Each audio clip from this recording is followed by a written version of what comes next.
So today I want to talk about this feeling that everyone drinks, and you can't quit drinking at this time of year because your friends drink, your family drink, your neighbours, your work colleagues, like everyone.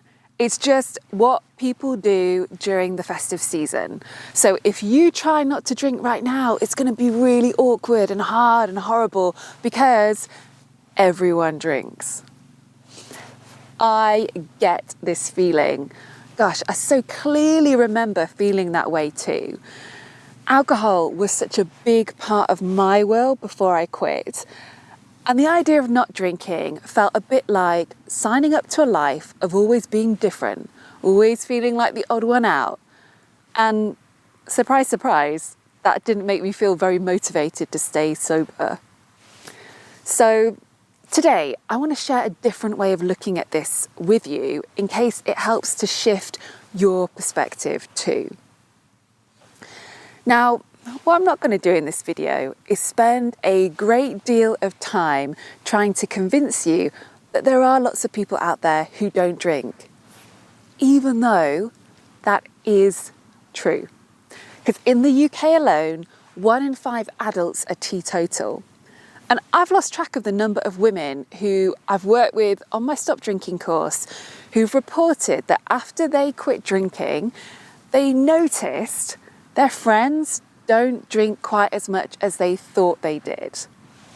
Because when we're drinking a lot, we tend to be on the lookout for other heavy drinkers. So we have a skewed view of that stuff and we don't notice the people who aren't drinking or who are barely drinking in front of us. But like I said, I'm not really going to talk about that today. I don't want to focus on facts because it's how you feel about this that really matters. So here's my challenge to you. The next time you start thinking, I can't quit because everyone drinks, I want you to stop and ask 2 questions. The first one is, why am I worried about this? And the second one is, how do I behave when I'm the only one not drinking? So let's talk about the first one. Why am I worried about this?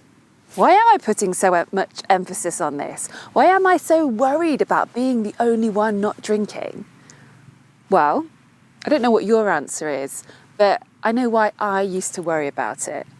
Because I thought that people who didn't drink were boring. And I didn't want other people to think that I was boring. I didn't want that judgment.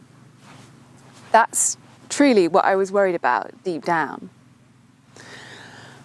So, can you see how straight away, just by asking a slightly different question, we are uncovering stuff that's really useful to know about? And this is where the real work of sobriety is.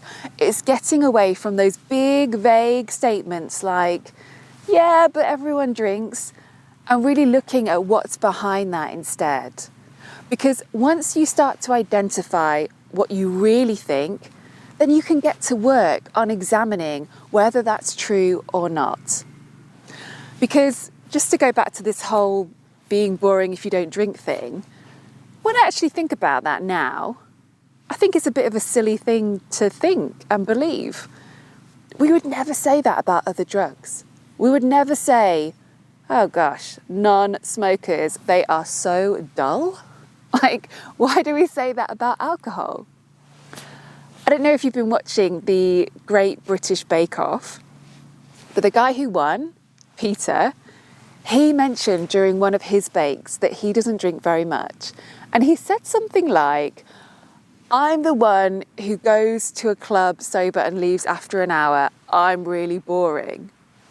And I don't know about you, but when I heard that, I thought, are you kidding me? You have been so entertaining and charming and lovely, and you've just won the show. You're not boring at all. That has nothing to do with whether you drink or not. Like, you're great. So, yeah, get to work on what it is that you're really worried about. What are you making it mean or say about you? And then explore that. See what comes up, because the chances are when you look at this stuff in detail, you'll see it's coming from beliefs that don't really make sense or they're not really true. So that's my first question. What are you really worried about? The second question to ask is, how do I behave when I'm the only one not drinking? How do I show up? Just think about how you engage with other people when they're drinking and you're not.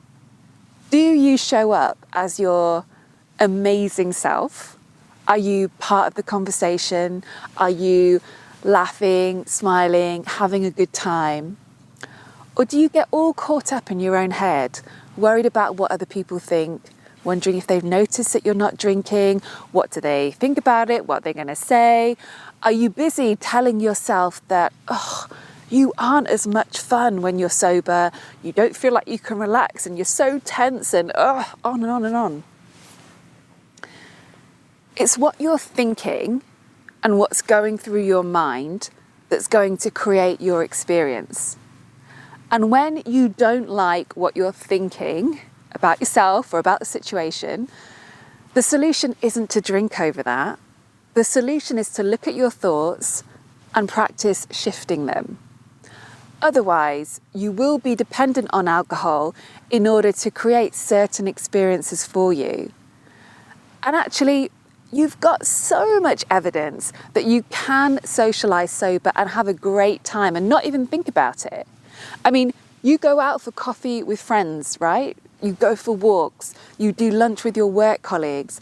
I bet you don't get distracted by negative thoughts then. I bet you are fully present and able to enjoy it because no one else is drinking.